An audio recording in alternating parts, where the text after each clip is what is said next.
একটা মুদির দোকানে চাকরি করতাম নজিয়াহাটে। ওনারা আমাকে অনেক বাজে বিহেভ করতো, কানা বলতো, অন্ধ বলতো। আমি অনেক কষ্ট পাইতাম।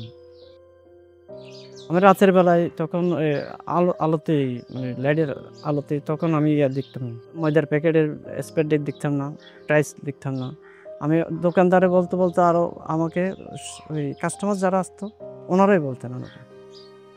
বলতো যে, এটা কি জন্য রাখছেন? এটা অন্ধ, এটা কিছু দেখে না।"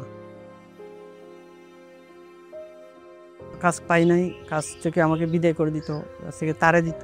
আমি যে ৫ জন ছেলেমেয়ে আমার বউ বাচ্চা নিয়ে আমি কিভাবে খাবো?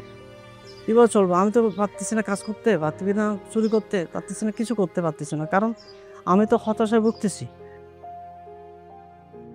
ট্রিটমেন্ট করার জন্য এই যে চশমা দেবেন উনি, আই ড্রপ দেবেন, তারপর ভিজিট দিতে হবে। কারণ এত টাকা তো আমার কাছে দেওয়া সম্ভব না। আমি একদিন ইনকাম করি ৳৬০০। ৳৬০০ দিয়ে কি আমি ফ্যামিলি চালাবো? আর প্রতিদিন কাজ নেই। কাজ তো ১ দিন করলে বা ২ দিন করলে ৩ দিন পর আবার কাজ থাকে না, থেমে যায়। কাজ তো ডেইলি কাজ তো প্রতিদিন থাকে না।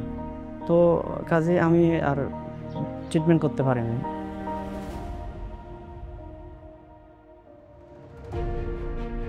এখানে একটা চোখের ফ্রি চিকিৎসার একটা ক্যাম্প হয়েছিল। আজ থেকে প্রায় ৫-৬ মাস আগে।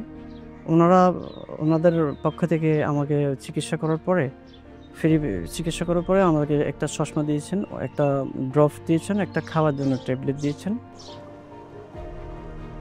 এগুলো খাওয়ার পর সেবন করার পরে আমার চশমা ইউজ করার পরে আমি আমি একটু ভালো করে দেখতেছি।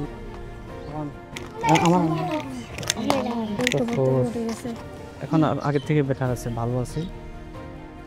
মেঘের কোলে রোদ হেসেছে, বাদল গেছে ছুটি, আজ আমাদের ছুটি ও ভাই,